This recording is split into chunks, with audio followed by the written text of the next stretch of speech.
Hello students, स्वागत है आप सभी का आपके अपने यूट्यूब चैनल तेजस स्टडी पॉइंट। दोस्तों, आज की क्लास में हम लोग पढ़ने वाले हैं कक्षा 10 की एनसीईआरटी के तीसरे चैप्टर को, जिसका नाम है धातु और अधातु। ये चैप्टर थोड़ा सा बड़ा है दोस्तों, और आपके लिए ज़्यादा मुश्किल ना हो इसलिए इस चैप्टर को हम लोग दो पार्ट्स में कंप्लीट करेंगे। आधा चैप्टर हम लोग आज के वीडियो में पढ़ेंगे, आधा चैप्टर जो है हम लोग कल के वीडियो में यानी कि पार्ट 2 में पढ़ेंगे। और जितना हो सके मैं आप अच्छे से अच्छे कोशिश करूंगा कि आपको बहुत अच्छे से ये समझ में आए और कोई सा भी पॉइंट जो है आपसे मिस ना हो, ताकि आपकी बोर्ड के अंदर आप जो है कई जगह जगह जाके आपको अलग अलग जगहों से नोट्स ढूंढने की कोशिश करने की जरूरत ना पड़े। सारी चीजें मैंने इंक्लूड कर रखी है और उन सभी चीजों को मैं आपको अच्छे से समझाने का प्रयास भी करूंगा। आपसे बस इतना निवेदन है कि आप इस वीडियो को लाइक, चैनल को सब्सक्राइब जरूर कर लें, ताकि ऐसे ही वीडियोस बनाने का मोटिवेशन हमें भी मिलता रहे। तो बिना देरी के शुरुआत करते हैं हमारे वीडियो की। चैप्टर का नाम है हमारा मेटल एंड नॉन मेटल, धातु और अधातु। तो हमारे नाम आए हैं धातु और अधातु, तो सबसे पहले इनके गुण धर्मों के बारे में बात करेंगे।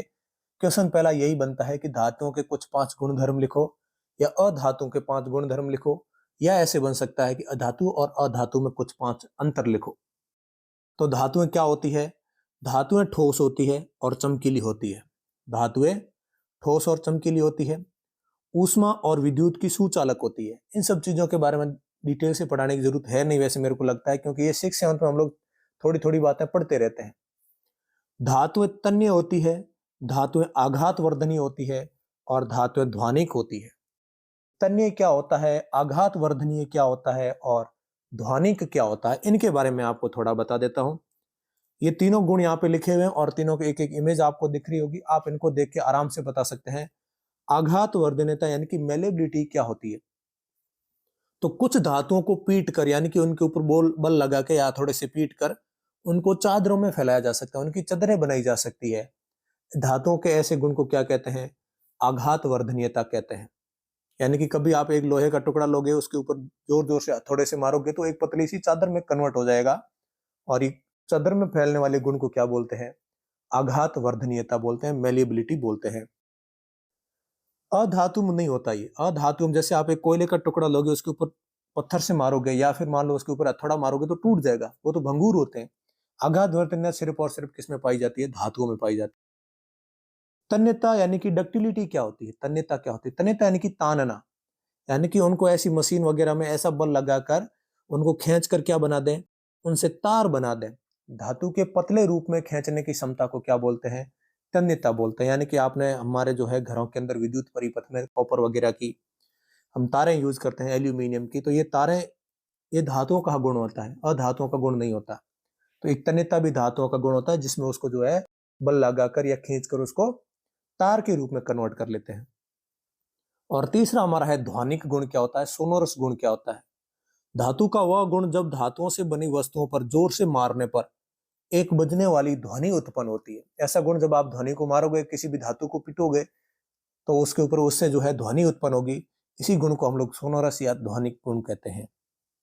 और सबसे अच्छा एग्जाम्पल है धातुओं के इस गुण का उपयोग जो है स्कूल की घंटी बनाने में किया जाता है। हमारे स्कूल की घंटी जो है कभी भी लकड़ी या पत्थर की नहीं बनी होती।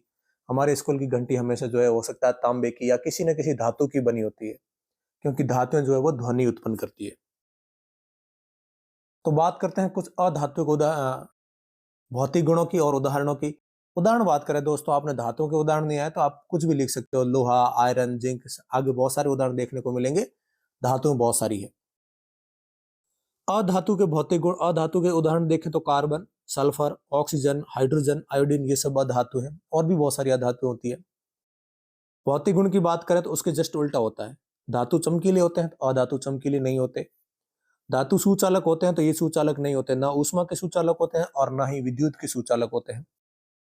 ये तन्य नहीं होते, आघात वर्धनीय नहीं होते और ध्वनिक नहीं होते। इन तीनों गुणों के बारे में हमने पढ़ लिया, तो आपको इसके बारे में ज्यादा डिटेल से बताने की आवश्यकता नहीं लग रही मेरे को। तो धातुएं जो है वो चमकीली भी नहीं होती, सुचालक भी नहीं होती, तन्य भी नहीं होती, आघात वर्धनीय भी नहीं होती और ध्वनिक भी नहीं होती। ये सब अधातुएं नहीं होती है, धातुएं सब होती है। धातु और अधातुओं के कुछ अन्य गुणधर्म, बहुत सारी गुणधर्मों के अलावा कुछ और एग्जाम्पल है जो उन गुणों को फॉलो नहीं करते। उनके बारे में एक एक नंबर के क्वेश्चन जो हमारे बहुत पूछे जाते हैं, तो यहाँ से आप सारे पॉइंट जो है ध्यान से सुने, क्योंकि ये पॉइंट्स इनसे क्वेश्चन बनते हैं। सभी धातुएं, पारे को छोड़ के सभी धातुएं कमरे के ताप पर कैसी पाई जाती है?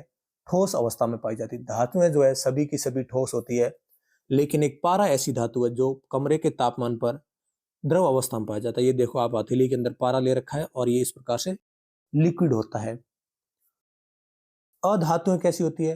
अधातुएं सारी या तो कोई ठोस होती है, जैसे लकड़ी या पत्थर, ये तो ठोस है, या फिर गैस होती है। अधातुओं की दो बेसिक प्रॉपर्टी होती है, या तो वो ठोस अवस्था में होगी या गैस अवस्था में होगी।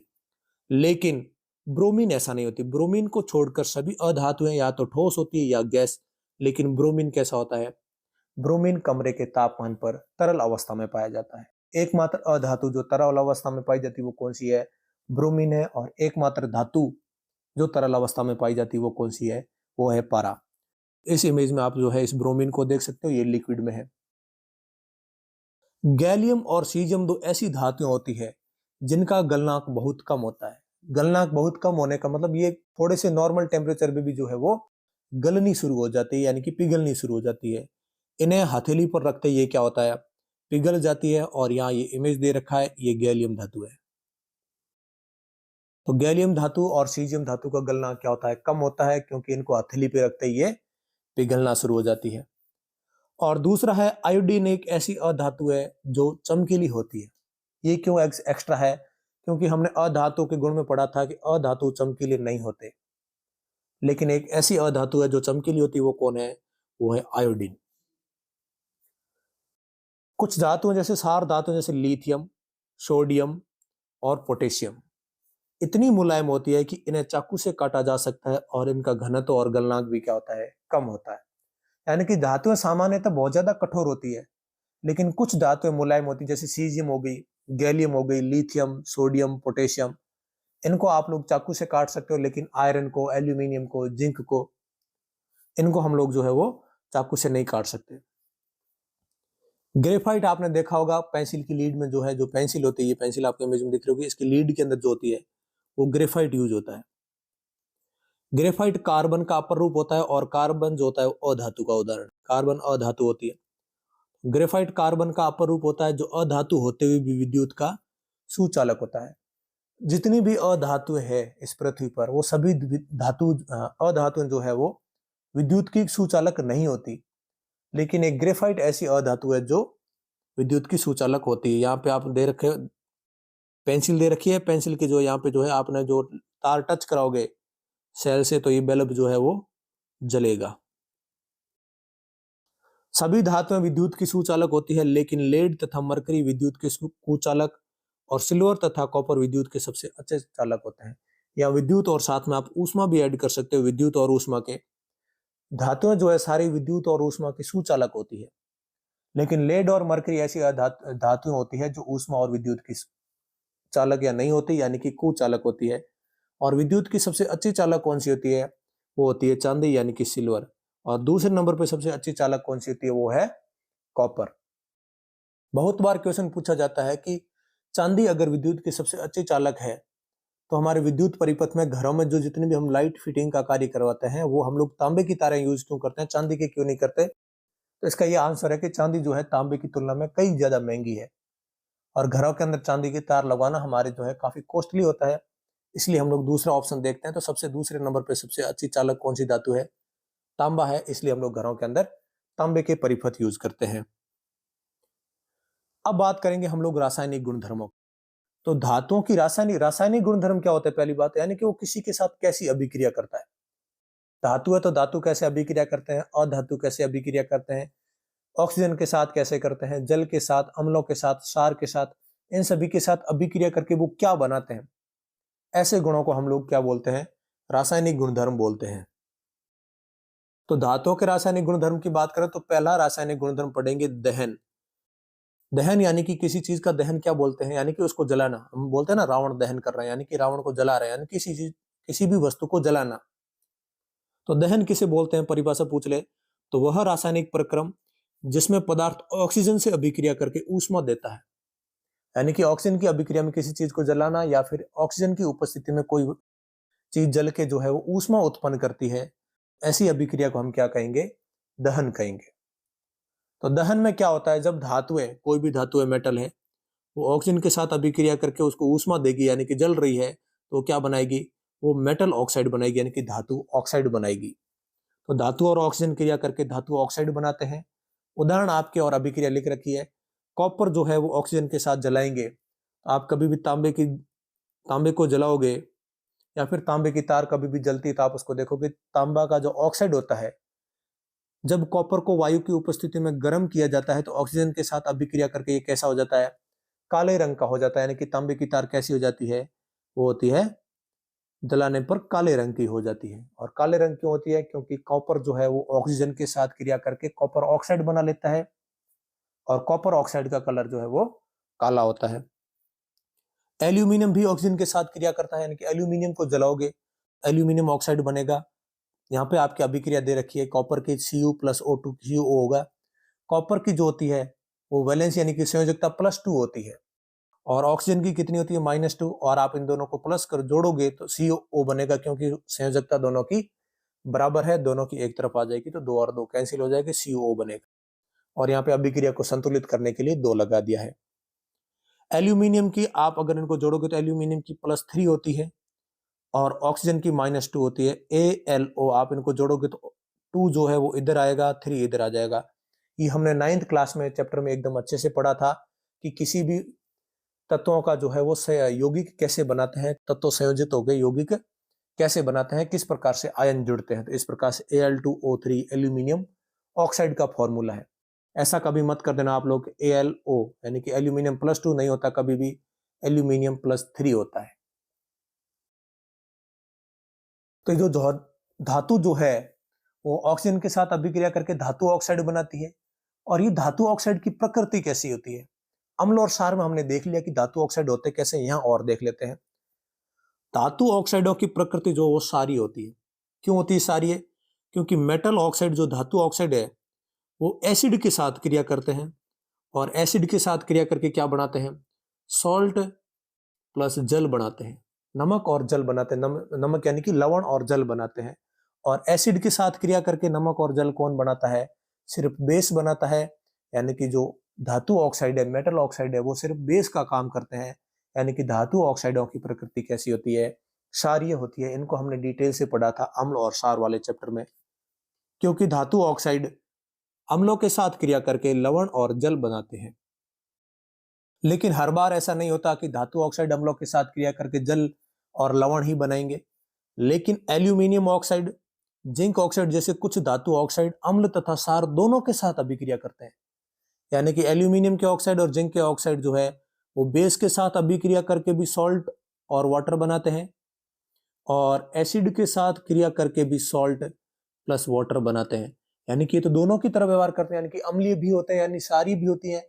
और जो दोनों की तरह व्यवहार करता है उनको हम लोग बोलते हैं उभयधर्मी। जैसे आपने सुना होगा कि जो मेंढक होता है वो पानी में भी तैर लेता है और स्थल में भी जो है चल सकता है। तो हम लोग मेंढक को क्या बोलते हैं, उभयचर बोलते हैं, दोनों में चलने वाला। उभय का मतलब होता है दोनों में। ऐसे धातु ऑक्साइड जो अम्ल तथा क्षार दोनों से अभिक्रिया करके लवण तथा जल प्रदान करते हैं, ऐसे धातु ऑक्साइड को हम क्या कहेंगे, उभयधर्मी ऑक्साइड कहेंगे। उभय यानी कि दोनों, धर्मी यानी कि व्यवहार, दोनों की तरह व्यवहार करने वाला, यानी कि क्षार की तरह भी व्यवहार करता है, अम्ल की तरह भी व्यवहार करता है। ऐसे धातु ऑक्साइड उभयधर्मी ऑक्साइड कहलाएंगे। एग्जाम्पल दोस्तों यहाँ पे दे रखा है, एल्यूमिनियम ऑक्साइड का HCl यानी कि एसिड के साथ भी रिएक्शन दे रखी है, और NaOH यानी कि बेस के साथ। NaOH जो है सोडियम हाइड्रोक्साइड, ये सबसे अच्छा बेस होता है, यानी कि बहुत अच्छा क्षार होता है, हमारी सभी रिएक्शन में काम आएगा। HCl जो है बहुत ही अच्छा एसिड होता है जो हर बार हमारी रिएक्शन के अंदर काम आता है। ये एल्यूमिनियम क्लोराइड बनेगा, एसिड के साथ अभिक्रिया करेगा। और यहाँ NaAlO2, ये कौन सा जो है हमारा यौगिक बन गया, कौन सा लवण बना, इसको बोलते हैं सोडियम एल्यूमिनेट। सोडियम एल्यूमिनेट और जल बनेगा। अधिकांश धातु ऑक्साइड जल में अघुलनशील होते हैं, लेकिन कुछ जल में घुलकर क्षार प्रदान करते हैं। सोडियम ऑक्साइड और पोटेशियम ऑक्साइड निम्न प्रकार से जल में घुलकर क्षार प्रदान करते हैं। यानी कि सोडियम ऑक्साइड जैसे कुछ ऑक्साइड है, सोडियम Na2O है, ये जल के साथ आप इसको क्रिया कराओगे तो इसके जो है ये सोडियम ऑक्साइड नहीं देगा। ये सोडियम जो है ये क्या बनाएगा, NaOH बनाएगा, यानी कि जल के अंदर घुल जाएगा और जल के अंदर घुल के क्या बनाएगा, क्षार बना लेगा। सभी जो है वो जल के साथ अभिक्रिया नहीं करते क्योंकि सभी इतने क्रियाशील नहीं होते, लेकिन कुछ धातु ऑक्साइड जो है वो जल के अंदर घुल कर क्या बनाते हैं, क्षार बनाते हैं। और सबसे क्रियाशीलता की श्रेणी हमने याद कर रखी है, ऐसे क, ना, का, ये आप ध्यान रखेंगे दोस्तों, ये ट्रिक बहुत अच्छी है, बहुत बार काम आने वाली है हमारी। कना का मग, अल, जन, फिर पागल है, क्योंकि हगरी, अगरी, अनावश्यक। ये सक्रियता श्रेणी में आप एक छोटी सी ट्रिक याद करोगे, आपकी कई सारी रिएक्शन आपके लिए बहुत आसान हो जाएगी। यानी कि potassium, sodium, calcium, magnesium, aluminium, zinc, ferrous, फिर ये आता है लेड, लेड के बाद आता है हाइड्रोजन, उसके बाद आता है कॉपर, मरकरी, अर्जेंटम यानी कि सिल्वर, और सबसे लास्ट में ऑरम यानी कि गोल्ड आएगा। सबसे कम क्रियाशील कौन होता है, गोल्ड। तो ये दो सबसे ज्यादा क्रियाशील होते हैं, ये जल के साथ अभिक्रिया करके इनके ऑक्साइड जो होते हैं वो जल के अंदर घुल जाते हैं और जल के अंदर घुल के क्षार बनाते हैं। अब धातुओं की नॉर्मल ऑक्सीजन के साथ अभिक्रिया करके क्या करेंगे, दहन की बात नहीं कर रहे हैं अब हम लोग। अगर साधारण ऑक्सीजन के साथ अभिक्रिया करवाएंगे तो कैसी रहेगी।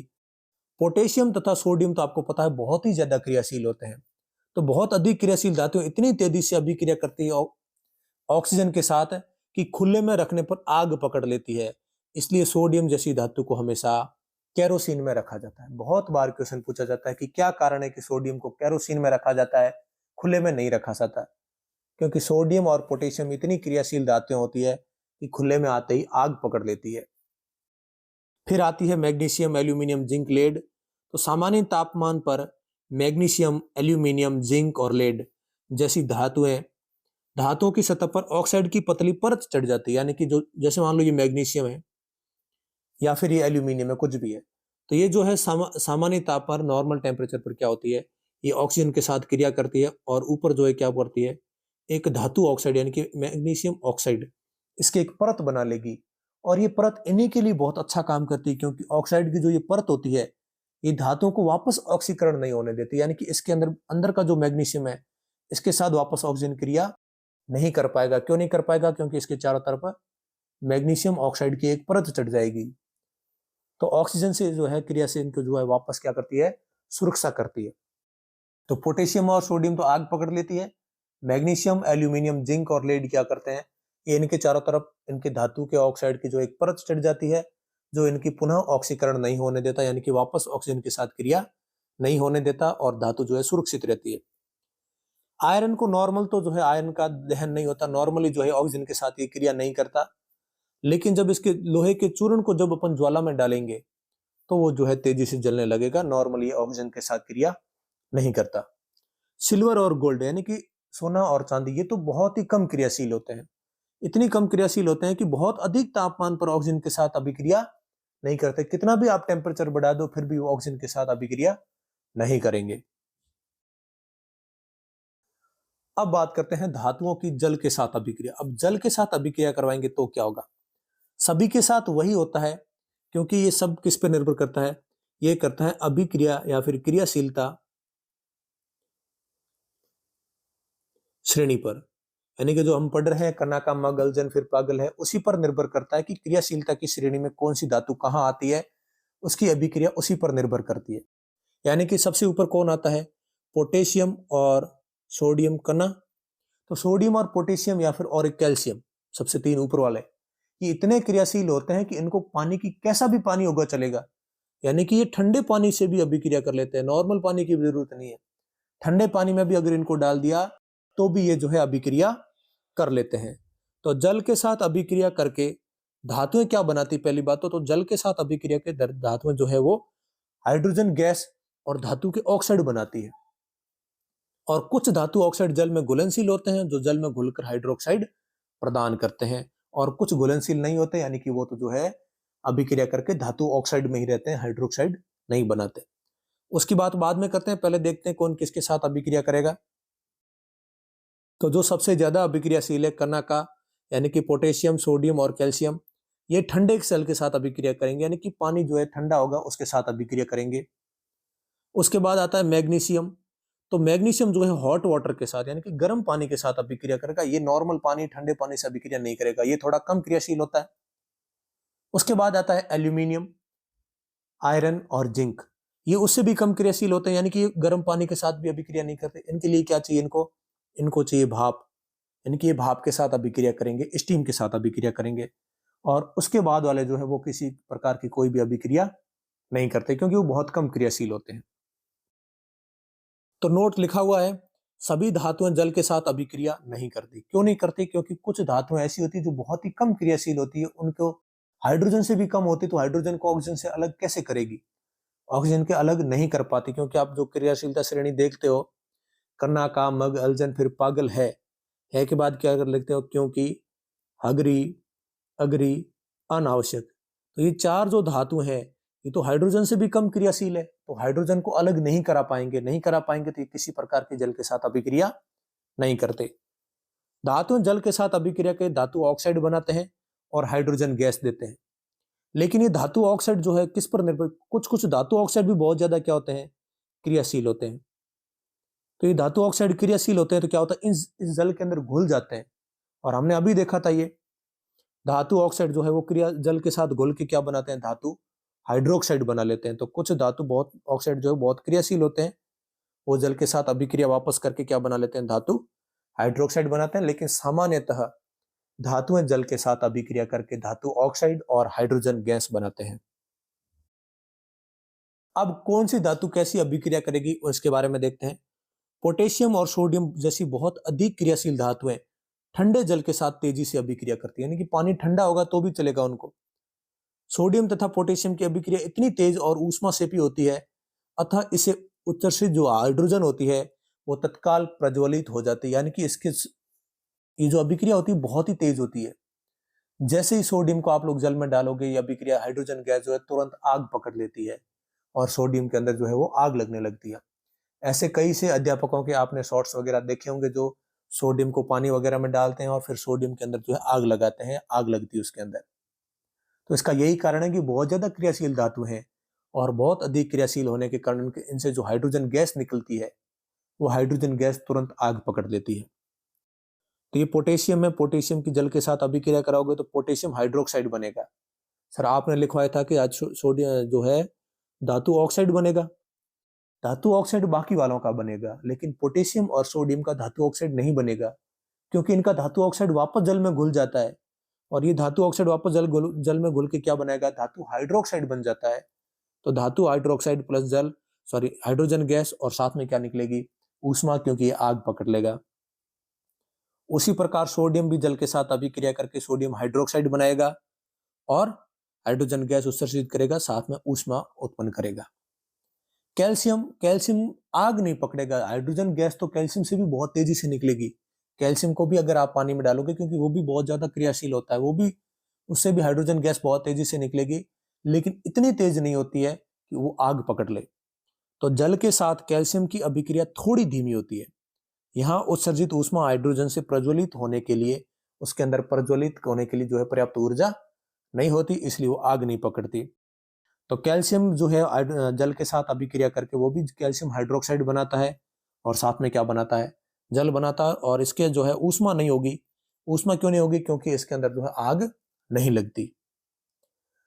उसके बाद करें कना का, उसके बाद आता है हमारा मग यानी कि मैग्नीशियम। मैग्नीशियम शीतल जल के साथ तो अभिक्रिया नहीं करता, यानी कि ठंडे पानी के साथ तो अभिक्रिया नहीं करता, परंतु गर्म जल के साथ अभिक्रिया करके वो मैग्नीशियम हाइड्रोक्साइड और हाइड्रोजन गैस उत्पन्न करता है। और हाइड्रोजन गैस के बुलबुले मैग्नीशियम धातु की सतह से चिपक जाते हैं, अतः यह तैरना प्रारंभ कर देता है। इसके भी शॉर्ट्स आपने कई बार देखे होंगे मैग्नीशियम के भी। क्या होता है मैं बता देता हूं। ये पानी है, इसके अंदर आपने मैग्नीशियम डाला। मैग्नीशियम जो है जल के साथ अभिक्रिया करके क्या बनाएगा, ये कम क्रियाशील नहीं होता, तो ये भी मैग्नीशियम हाइड्रोक्साइड बनाएगा, MgOH2। और उसके साथ क्या बनाएगा, हाइड्रोजन गैस। और ये जो हाइड्रोजन गैस होगी, ये मैग्नीशियम है ना, इस मैग्नीशियम के चारों तरफ चिपक जाएगी। और हाइड्रोजन गैस आपको पता है सबसे हल्की होती है, तो मैग्नीशियम जो है वो कहाँ जाएगा, ये सतह के ऊपर तैरना प्रारंभ कर देगा, क्योंकि हाइड्रोजन के जो बुलबुले हैं वो इसकी सतह के ऊपर चिपक जाते हैं। बात करें उसके बाद वालों की, एल्यूमिनियम, जिंक और आयरन की। एल्यूमिनियम, आयरन तथा जिंक जैसी धातुएं न शीतल जल के साथ अभिक्रिया करती है और न ही गर्म जल के साथ अभिक्रिया करती है, लेकिन भाप के साथ अभिक्रिया करके ये धातु ऑक्साइड और हाइड्रोजन गैस देते हैं। अब यहाँ ये धातु हाइड्रोक्साइड नहीं बनेगा। यहाँ धातु हाइड्रोक्साइड क्यों नहीं बनेगा? क्योंकि यहाँ अभिक्रिया होती है वो थोड़ी धीमी होती है, क्योंकि जो धातु है ये अधिक क्रियाशील नहीं है, मीडियम क्रियाशील है।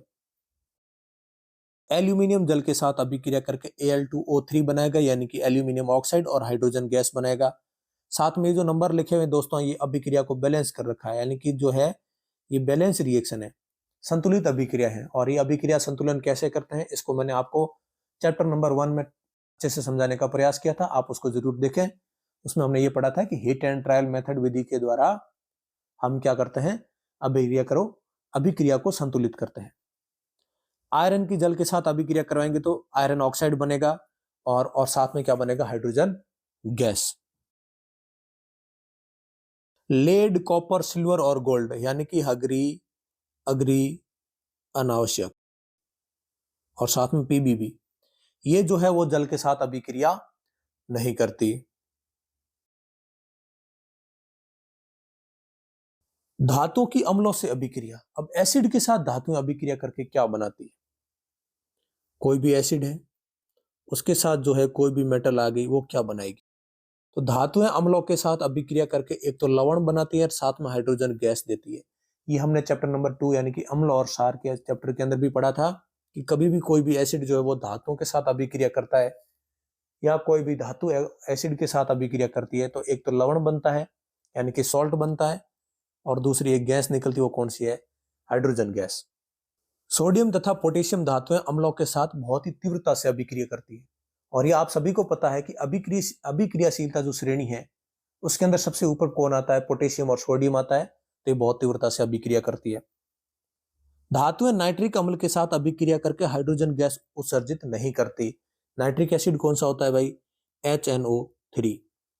HNO3 के साथ अभिक्रिया करके धातुएं कोई सी भी जो है वो हाइड्रोजन गैस क्यों नहीं उत्सर्जित करती? इसलिए नहीं कर सकती क्योंकि HNO3 एक प्रबल ऑक्सीकारक है। ऑक्सीकारक है यानी कि ये बहुत जल्दी ही ऑक्सीजन के साथ जो है जुड़ जाता है, जो उत्पन्न हाइड्रोजन जो होती है उसको ऑक्सीकृत कर देता है। ऑक्सीकृत कर देता है यानी कि हाइड्रोजन जो गैस निकलती है उसके अंदर ऑक्सीजन को ऐड कर लेता है, और ऑक्सीजन को ऐड कर ले उसको क्या बना लेता है, हाइड्रोजन गैस का जल बना लेता है। क्वेश्चन पूछा जा सकता है दोस्तों कि क्या कारण है कि सभी धातुएं अम्लों के साथ अभिक्रिया करके हाइड्रोजन गैस देती है, लेकिन HNO3 यानी कि नाइट्रिक अम्ल के साथ अभिक्रिया करके धातु हाइड्रोजन गैस नहीं प्रोड्यूस कर पाती? तो इसका यही कारण है क्योंकि HNO3 जो है वो एक प्रबल ऑक्सीकारक होता है, और ऑक्सीकारक होने के कारण ये जो हाइड्रोजन गैस रिलीज होती है उस हाइड्रोजन गैस के अंदर जो है ऑक्सीजन जो है ऐड कर लेता है, और हाइड्रोजन गैस के साथ अगर ऑक्सीजन जुड़ गया तो क्या बनेगा, आप सभी को पता है, जल बन जाएगा, यानी कि उसके अंदर जल में परिवर्तित हो जाता है, और स्वयं यानी कि जो HNO3 वो किस में बदल जाता है, वो नाइट्रोजन के किसी ऑक्साइड में चेंज हो जाता है, या तो N2O बन जाएगा, या NO बन जाएगा, या NO2 बन जाएगा। लेकिन मैग्नीशियम और मैग्नीज जैसी धातुएं है ना, ये बहुत ही अत्यधिक तनु यानी कि बहुत ही ज्यादा पानी मिलाए हुए, पानी वाला जो HNO3 होगा, बहुत ही ज्यादा तनु जो बहुत ही कम क्रियाशील है, उसके साथ अभिक्रिया करके हाइड्रोजन गैस दे सकता है। सामान्यतः ये जो हाइड्रोजन गैस नहीं दे पाते। अब कुछ धातुओं की तनु अम्लों के साथ अभिक्रिया कैसे होगी? आप सभी को पता है अम्लों के साथ अभिक्रिया कौन ज्यादा करेगा, तो मैग्नीशियम सबसे ज्यादा करेगा, एल्यूमिनियम उससे कम, जिंक उससे कम, फेरस उससे कम। ये नॉर्मल सा है क्योंकि ये सब जो है अभिक्रियाशीलता श्रेणी के आधार पर है। मैग्नीशियम ज्यादा क्रियाशील है तो ये जो अम्लों के साथ ज्यादा क्रिया करेगा, एल्यूमिनियम उससे कम करेगा क्योंकि उससे कम क्रियाशील है, जिंक उससे कम क्रियाशील है, और आयरन भी उससे कम क्रियाशील है। ये नोट ले रखा है, इसको दोस्तों आप एकदम अच्छे से याद करें, क्वेश्चन पूछे जाते हैं बोर्ड्स में। अम्लराज क्या होता है, एक्वा रेजिया बोलते हैं इसको। एक्वा रेजिया सांद्र हाइड्रोक्लोरिक अम्ल और सांद्र नाइट्रिक एसिड का जो है वो एक मिश्रण होता है। एक HCl होता है, एक HNO3। HCl ज्यादा लिया जाता है 75% यानी कि 3 रेशियो में, और इसको लिया जाता है 25% यानी कि 1 रेशियो में। जब हाइड्रोक्लोरिक अम्ल, सांद्र हाइड्रोक्लोरिक, तनु नहीं है ये, सांद्र हाइड्रोक्लोरिक अम्ल, और नाइट्रिक अम्ल ये भी सांद्र है, तो जब सांद्र हाइड्रोक्लोरिक अम्ल और सांद्र नाइट्रिक अम्ल को 3:1 में मिलाया जाता है तो एक बहुत ही खतरनाक संक्षारक हमें प्राप्त होता है, और उस संक्षारक का नाम क्या होता है? एक्वा रेजिया या अम्लराज बोलते हैं इसको। तो इतना संक्षारक होता है, यानी कि किसी को संक्षारक यानी कि नष्ट करने वाला, ये इतना नष्ट करने वाला होता है कि सोने और प्लेटिनम जैसी धातुओं को भी जो है ये अपने अंदर घोल देता है। तो इसका उपयोग कहाँ किया जाता है? तो पुराने जो जेवर होते हैं, पुराने जेवर यानी कि पुराने जो आभूषण होते हैं, उनको सफाई करने में, साफ करने में इनका यूज किया जाता है। और वो साफ नहीं करता, वो ऊपर से सोने की परत को गायब कर देता है, सोने की परत को पिघला देता है ऊपर से। तो हमें जो हमारे आभूषण नहीं लगते हैं, लेकिन हमारे आभूषणों का जो वजन है उसमें भी थोड़ी कमी जरूर आती है। तो ध्यान रखेंगे। अम्लराज से आप क्या समझते हैं? आप पूछ लिया। एक्वारेजिया पे टिप्पणी करो तो आप करोगे कि सांद्र हाइड्रोक्लोरिक अम्ल और सांद्र नाइट्रिक अम्ल को 3:1 में मिलाने पर हमें जो विलयन प्राप्त होता है वो इतना संक्षारक होता है कि वो सोने और प्लेटिनम जैसी धातुओं को अपने अंदर घोल लेता है, और इसी को हम लोग क्या कहते हैं? अम्लराज या एक्वारेजिया बोलते हैं। धातु लवणों की विलयन के साथ धातुओं की अभिक्रिया, ये क्या कहना चाह रहा है? यानी कि कोई धातु का लवण है आपके पास, यानी कि ZnSO4 है, ये लवण है आपके पास, सोडियम जिंक सल्फेट। इस धातु लवण की धातुओं के साथ अभिक्रिया यानी कि किसी मेटल के साथ अभिक्रिया करो। तो ये तो हमने पहले चैप्टर में पढ़ा था, तीसरी अभिक्रिया जिसका नाम था विस्थापन अभिक्रिया। वापस रिवीजन कर लो। अधिक अभिक्रियाशील धातु अपने से कम अभिक्रियाशील धातु को उसके यौगिक से या उसके विलयन से गलित अवस्था से विस्थापित कर देती है। यानी कि जो ज्यादा क्रियाशील धातु होगी वो कम क्रियाशील धातु के जो लवण होगा उससे उस धातु को हटा देगी और उस लवण के साथ खुद जाके सेट हो जाएगी। उस अभिक्रिया को हम लोग विस्थापन अभिक्रिया कहते हैं। यानी कि जिंक सल्फेट की आप अगर अभिक्रिया करवाते हो किससे? आयरन से, तो अब आपको पता होगा कि क्या आयरन में इतनी ताकत है कि इस सल्फेट को जिंक से अलग कर ले। तो आपको अभिक्रिया श्रेणी याद होनी चाहिए कि भाई क, ना, कामग, अल, जन, फिर आपको लगा कि जिंक के बाद फेरस आता है, यानी कि फेरस में, यानी कि आयरन में इतनी ताकत है नहीं कि जिंक सल्फेट को अलग करे, तो विलयन जो है अलग नहीं होगा, तब विस्थापन अभिक्रिया नहीं होगी। या फिर मैं यहाँ पे जो है ये मैग्नीशियम डाल दिया, एक मिनट,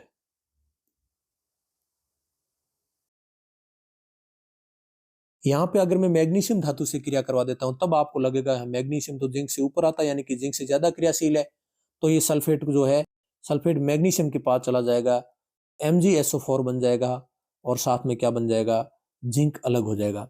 यानी कि ए धातु, यानी ए धातु की जगह मैग्नीशियम है और बी धातु का लवण ZnSO4 है। जब क्रिया करेगा तो ए धातु का विलयन बनेगा, यानी कि मैग्नीशियम सल्फेट, और साथ में दूसरी धातु अलग हो जाएगी, वो है जिंक अलग हो जाएगी। अब सक्रियता श्रेणी क्या है, जो हम बार बार बात करें तो ज्यादा समझाने की आवश्यकता है नहीं। सक्रियता श्रेणी वह सूची है जिसमें धातुओं की क्रियाशीलता को उसके अवरोही क्रम में लिखा जाता है। अवरोही क्रम यानी कि घटते क्रम में। सक्रियता श्रेणी आप एकदम अच्छे से याद कर लें, पहले चैप्टर में, दूसरे में और तीसरे में, तीनों ही चैप्टर में हमारी ये सक्रियता श्रेणी काम आती है। पहले में भी मैंने आपको बताई थी, आज भी बताई है, एक बार और सुन लो। Potassium, sodium, calcium, magnesium, aluminium, zinc, ferrous, या फिर आ गया टिन, लेड के बाद जो हमारा हाइड्रोजन आता है, उसके बाद कॉपर, अग्री, अनावश्यक यानी कि मरकरी, चांदी और सोना। सबसे कम क्रियाशील कौन होता है? सोना। धातुओं की अधातुओं के साथ अभिक्रिया, अब ये बहुत ही महत्वपूर्ण अभिक्रिया, ध्यान से सुने। धातु यानी कि कोई भी आपने सोडियम धातु मान लिया, आपने उदाहरण दे रखा है, तो मैं दोनों के बारे में समझा देता हूं। सोडियम और क्लोरीन की अभिक्रिया कैसे होगी? धातु और अधातु अभिक्रिया करेंगे क्यों? धातु और अधातु अभिक्रिया इसलिए करते हैं क्योंकि उनको अपना जो संयोजकता कोष है वो पूरा करना होता है, यानी कि जो बाह्यतम कोष है वो पूरा करना होता है। पूरा क्यों करना होता है? क्योंकि हर धातु और अधातु ये चाहती है कि उसका बाहर का जो संयोजकता कोष है वो पूरी तरीके से खाली रहे, यानी कि पूरी, या तो पूरी तरीके से खाली रहे या पूरी तरीके से भरा रहे। तो भरने की पूरी कोशिश करते हैं, और कैसे करते हैं उसको मैं आपको यहाँ समझा देता हूँ। धातु और अधातु तत्व अपना संयोजकता कोष पूर्ण करने के लिए परस्पर अभिक्रिया करते हैं, यानी कि अपने संयोजकता कोष को भरने के लिए आपस में अभिक्रिया करते हैं। धातु के परमाणु अपने संयोजकता कोष से इलेक्ट्रॉन का त्याग करते हैं और धनायन बनाते हैं, और अधातु के परमाणु संयोजकता कोष से इलेक्ट्रॉन ग्रहण करते हैं और ऋणायन बनाते हैं। क्यों होता है ऐसा, सुनो आप। पहले तो आपने सुन लिया कि जो बाह्यतम कोष है, पहले बाह्यतम कोष के अंदर जो है 2 इलेक्ट्रॉन रहेंगे, उसके बाद 8 होने चाहिए, उसके बाद 8 होने चाहिए, उसके बाद 8 होने चाहिए, यानी कि 8 से अधिक नहीं होने चाहिए। शुरुआत वाले में 2 रहते हैं। बात करें सोडियम की, तो सोडियम की परमाणु संख्या होती है 11 होती, तो इसमें कैसे रहेंगे परमाणु? तो ये सोडियम है, इसमें पहले कोष में 2 इलेक्ट्रॉन रहेंगे, फिर बाहर वाले कोष में कितने रहेंगे, 8 रहेंगे, 2 4 6 और 8, 8 और 2 10 हो गए, 11 है, तो एक और कोष बनेगा और उसके अंदर कितने इलेक्ट्रॉन रहेंगे, उसके अंदर एक इलेक्ट्रॉन रहेगा। अब ये एक इलेक्ट्रॉन इसको बड़ा खलता है, इसको बड़ी प्रॉब्लम करता है। धातुओं में ये क्या होता है, धातुओं धातु सभी तत्वों में, कि वो चाहते हैं कि उनका बाह्यतम कोष पूरी तरीके से भरा रहे। अब पूरी तरीके से भरना है तो अब ये चाहता है कि मेरे पास 7 इलेक्ट्रॉन कहीं ना कहीं से आ जाए या फिर जो है वो भी चला जाए। अब ये धातु और अधातु अपने संयोजकता इलेक्ट्रॉन को या संयोजकता कोष को पूरा करने के लिए दो काम करते हैं, या तो इलेक्ट्रॉन को छोड़ देते हैं और या इलेक्ट्रॉन को ले लेते हैं। अभी वो काम करते हैं जो इनके लिए आसान होता है, जिनके लिए ऊर्जा की आवश्यकता कम होती है। अब इस धातु को यानी कि सोडियम को एक इलेक्ट्रॉन लेना आसान होता है, एक इलेक्ट्रॉन जो है वो डोनेट करना आसान होता है, 7 इलेक्ट्रॉन को लेना बहुत मुश्किल है। तो ये क्या करता है, एक इलेक्ट्रॉन त्याग कर देता है, इलेक्ट्रॉन छोड़ देता है, ये एक इलेक्ट्रॉन को छोड़ देगा। अब क्लोरीन के साथ क्या होता है, तो क्लोरीन की बात सुने आप, तो क्लोरीन के अंदर जो है टोटल कितने, क्लोरीन की जो परमाणु संख्या होती है वो 17 होती है। तो 2 यहाँ पे एटम आएंगे, उसके बाद वाले में 8 आएंगे और उसके बाद वाले में कितने आएंगे, 8 और 2 10, 10 और ये 7 इसमें आएंगे, सबसे बाहर वाले में 7 आएंगे। अब क्लोरीन क्या चाहता है, क्लोरीन कह रहा है भाई मेरा भी अष्टक पूरा होना चाहिए, मेरा भी तो बाह्यतम कोष के अंदर इलेक्ट्रॉन पूरे होने चाहिए। अब इलेक्ट्रॉन पूरे होने के लिए इसके पास दो ऑप्शन है, या तो बाहर वाले 7 इलेक्ट्रॉन को छोड़ दे या इसको कोई इलेक्ट्रॉन दे दे। इसके लिए क्या आसान है, ये 7 इलेक्ट्रॉन को छोड़ना बड़ा मुश्किल है, एक इलेक्ट्रॉन को ग्रहण करना काफी आसान होता है। तो ये इलेक्ट्रॉन देता कौन है, एक इसको ये दे देगा सोडियम। तो सोडियम और क्लोरीन आपस में जो है इलेक्ट्रॉन जो है एक दूसरे के आदान प्रदान करके क्या बनाते हैं, एक यौगिक बना लेते हैं। तो हमेशा ध्यान रखें दोस्तों, इसमें जो मैं बातें बताई है मैंने इसकी थोड़ा सा सारांश समझा देता हूं कि धातुएं हमेशा अपना अष्टक पूरा करने के लिए जितनी भी धातु है वो इलेक्ट्रॉन का त्याग करती है, और जब धातुएं इलेक्ट्रॉन का त्याग करती है तो धातुओं के ऊपर धनायन आता है, यानी कि मेटल के ऊपर प्लस आता है। जैसे आप कभी भी देखोगे तो सोडियम +1 होगा। +1 क्यों होता है ये हम लोग आगे चैप्टर में बात करेंगे, क्योंकि सोडियम जो वो सार धातु है, पहले ही वर्ग के अंदर आती है, और पहले वर्ग के अंदर आने वाली सभी धातुओं के पास जो संयोजकता होती है वो +1 होती है। मैग्नीशियम दूसरे वर्ग में आता है तो मैग्नीशियम की संयोजकता जो है वो +2 होती है। जैसे एल्यूमिनियम है, एल्यूमिनियम की +3 होती है। लेकिन जितनी भी धातु है उनकी संयोजकता जो होगी वो हमेशा प्लस में होगी। क्लोरीन की बात करें तो क्लोरीन की -1 होती है, ऑक्सीजन की -2 होती है, नाइट्रोजन की -3 होती है। ऐसे ही अधातुएं जो है वो इलेक्ट्रॉन ग्रहण करती है, और जो जितने इलेक्ट्रॉन लेता है उतने ही उसके ऊपर माइनस लगते हैं। तो क्लोरीन को सिर्फ एक इलेक्ट्रॉन चाहिए होता है अपना अष्टक पूरा करने के लिए, तो क्लोरीन के ऊपर एक ही माइनस लगता है, यानी कि Cl-। ऑक्सीजन को अपना अष्टक पूरा करने के लिए 2 इलेक्ट्रॉन की आवश्यकता होती है, इसलिए ऑक्सीजन के ऊपर -2 लगते हैं। और नाइट्रोजन को अपना अष्टक पूरा करने के लिए 3 इलेक्ट्रॉन की आवश्यकता होती है, इसलिए नाइट्रोजन के ऊपर -3 लगते हैं। इनको आप लोग हम लोग जो है वो चैप्टर नंबर 5 के अंदर एकदम अच्छे से समझने का प्रयास करेंगे। तो अभी बात करते हैं हमारे विपरीत आवेशित आयन एक दूसरे को आकर्षित करते हैं, यानी कि प्लस वाला और माइनस वाला एक दूसरे को आकर्षित करते हैं तथा मजबूत स्थिर वैद्युत बल बनाते हैं, और उससे क्या बनता है, एक आयनिक यौगिक बनाते हैं। यानी कि सोडियम में एक इलेक्ट्रॉन छोड़ देगा, और क्लोरीन के सबसे बाहर वाले कोष के अंदर 2 4 और 6 और एक 7 होते हैं, एक इलेक्ट्रॉन ये इसको दे देगा तो इसके भी 8 हो जाएंगे, और इसके बाह्यतम कोष में भी क्या रह जाएंगे, 8, यानी कि दोनों संतुष्ट हो जाएंगे और क्या बन जाएगा, NaCl बन जाएगा। यह एक आयनिक यौगिक है। उदाहरण की बात करने की जरूरत नहीं है, NaCl हम किसको बोलते हैं, नमक को। NaCl का साधारण नाम क्या होता है, नमक। तो आयनिक यौगिकों के गुणधर्म की बात करें, आयनिक यौगिकों के गुणधर्म लिखो, तो आपको कुछ भी ज्यादा याद करने की जरूरी नहीं है, कुछ भी ज्यादा रटने की आवश्यकता नहीं। आप नमक को ध्यान में रख के इसको याद करो, आपको सारी चीजें आराम से याद होगी। नमक कैसा होता है, भौतिक प्रकृति में बात करें तो धन्य और ऋण आयनों के बीच मजबूत आकर्षण बल के कारण आयनिक यौगिक ठोस और कठोर होते हैं। नमक के आपने देखा होगा, नमक जो कैसा होता है, सॉलिड होता है, तो ये ठोस और कठोर होते हैं। और नमक को आप हथौड़े से मारोगे तो टूट जाएगा टुकड़ों में, यानी कि ये सामान्यतः भंगुर होते हैं, यानी कि टूट उसके ऊपर बल लगाने पर या पीटने पर ये जो टुकड़ों में टूट जाता है, क्योंकि दाब डालने पर ये क्या होता है, टुकड़ों में टूट जाता है।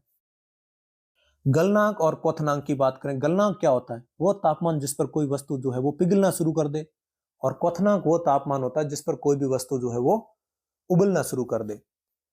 तो नमक आप एक कटोरी में या बर्तन में नमक डाल के उसको गर्म करो, ना तो वो पिघलेगा और ना ही वो उबलेगा। यानी कि आयनिक यौगिकों का गलनांक और क्वथनांक बहुत ही ज्यादा होता है, उतना टेम्परेचर हमारे पास होता भी नहीं है। घुलनशीलता की बात करें तो आप नमक की बात कर लो। नमक किसके अंदर घुलता है? नमक जो है सामान्यतः पानी के अंदर घुल जाता है। तो आयनिक यौगिक सामान्यतः जल के अंदर घुलनशील होते हैं। केरोसिन, पेट्रोल आदि जैसे विलायकों के अंदर घुलते नहीं। नमक को पेट्रोल में डालोगे वो घुलेगा नहीं। विद्युत चालकता की बात करें तो नमक, इसमें भी आप याद रखो, नमक के अंदर आप अगर एक तार डाल दो, जहां से इलेक्ट्रिसिटी जो आ रही है या तार करंट आ रहा है, उस तार को नमक के अंदर डाल दो और इधर आप अंगुली लगाओ, तो अंगुली लगाओगे तो आपको करंट नहीं आएगा। क्यों?